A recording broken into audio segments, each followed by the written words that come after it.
Hello everyone and welcome back. Welcome to part 2 of this sketchbook tour with detailed nature studies to look at. I've done a part 1 of this where I showed similar sketches and I will link it below for you if you haven't seen it already. So let's start right in. I explored a number of meadow and field flowers here on these pages and starting with the common flax. And flax is an incredibly beautiful and delicate flower with this soft blue. And I found it hard to get right on the structured paper, and also the color is a bit hard to match. But it's actually a really beautiful flower and a really elegant plant overall. And if you grow it yourself, which is very easy to do, then you can harvest a small amount of your own linseeds from each plant, which is also really interesting and fascinating. So it's an old agrarian plant, if you want. And on the right side here, there's another loose study page with a butterfly species called Duke of Burgundy and the perforate St. John's wort. And that's probably my least favorite page so far, layout-wise. It's not really put well together, and I also didn't have the time to improve it with some notes which I could have spread around this. So still, it was really enjoyable to draw this because I was able to draw it from life. And I still enjoyed working out the different details of the plant, but I don't know, the layout doesn't really excite me that much. Then we have another meadow flower. This is the cornflower on the left.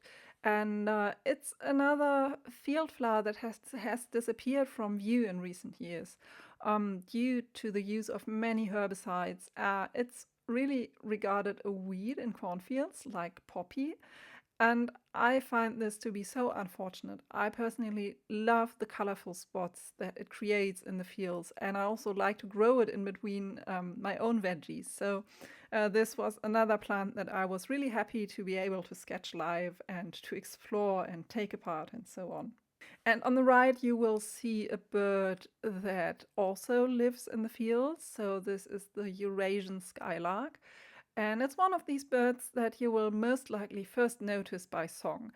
Then the males of these really drab brown birds sing with this loud, continuous warble while they're in the air or while they're flying up or hovering. And I've mostly seen them either circling or flying up or hovering and seldomly resting like in this study sketch. So they have a beautiful subtle pattern that is really interesting to study. And they can raise their head feathers to this really cool short crest. And again, like so many field and farmland birds, their numbers are declining due to intensified agriculture and use of pesticides. Here's another bird study. This is another of these little brown birds with a wonderful song, and this is the chiff-chaff. This is a little, I guess the group is tree warblers, and he has a song that even I can identify. I can't identify a lot of bird songs, but this one I can. And usually I hear the bird before I see him. And this species is very similar looking to another kind of warbler, the willow warbler, but their songs are quite different. And the name chiff-chaff says it all, so it's a very descriptive name. And I actually like sketching these drab brown birds very much. I don't know why, but it's really, I really like these soft colors and these greens that you can find in there. And then it's back to the orchids.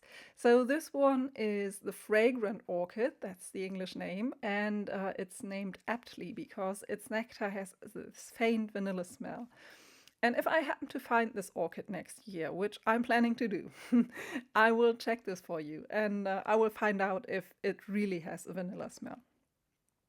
So I didn't have much time for this large sketch here, and I don't really like it that much. Again, the amount of detail and of executing washes here is not really great on this paper, at least for me. But it was good to take a closer look at the structure of the flowers themselves. So they have this interesting long spur here. And things like that I find really important if you want to get the character of a plant right. This is a spring plant that I have seen and sketched many, many times, and I never grow tired of it. This is the common cowslip, and the German name is actually quite beautiful. It's called the key flower or heaven's key. Probably because of the flowers or this entire flower head looking or reminding one of a ring of keys. I have no idea actually. Maybe it's also because one flower can look similarly to a key. And I have to admit, I prefer this name to the more rustic sounding English name. And I'm already really looking forward to the next spring when you can see these everywhere. They're really nice looking flowers. On the right side, we have a total change of habitat. We're entering woods with a lot of fallen and dead trees and debris. And this is the European stag beetle. He lives in these areas with a lot of dead wood. And he has this really huge size, between 4 and 8 centimeters. So what I've drawn here is actually sort of life size. So you probably won't miss this beetle if you encounter him in the wild. And as always, the weird thing about nature is that the males, which I've drawn here, use these huge enlarged mandibles only for combat, for nothing else. They're pretty useless otherwise. They can't even use them for food gathering. So it was really fun to dive into this weird anatomy of these insects. So insects are generally really weirding me out, but they're also really fascinating. Then we have another beautiful bird. This is the middle spotted woodpecker, and I've never seen this one in the wild before, or maybe I need to look more closely because there are actually a lot of woodpeckers who sport this red, white, and black plumage. But I changed my sketching techniques on this side a bit for this bird, using black ink over my pencil before I apply my watercolor wash. Yeah, drawing birds is always really relaxing for me, and being able to lay in the pattern with waterproof ink before applying watercolor helps a lot to keep it relaxing too. So it was really fun to draw this page. And on the right side we have a bat. So I don't often get to draw bats, so it's really interesting to study them more closely. When I worked in nature conservation many, many years ago, we had a bat exhibition, and it was really fun to do the guided bat tours at night with an ultrasound device to reveal their calls and show when they flew around. And so this was really, since then, science has revealed that the ultrasound and these high precision flight techniques, they don't really prevent the bats from bumping into each other all the time. So that's nature's perfection at work, I guess. During my research, I actually learned another really funny thing, because the old English name for bats was Flittermaus. And this is very close to the German name Fledermaus. And really interesting. This species is a noctule bat, quite the large species. I think up to, oh, I don't want to lie, I didn't note this. So you see, you always have to take notes so that you don't spread false information on the internet. I will have to write this down right here. Okay, and then let's close with the last beautiful sketch in this one. This is another woodpecker. It's the gray-headed woodpecker. It's a close relative of the green woodpecker. They're actually quite similar looking. And this is another bird with a really spectacular color. I like to use as a base wash for this. I used green gold, which is a really nice pigment that has really a great shine, and this is great to bring out this shine of the plumage of the feathers.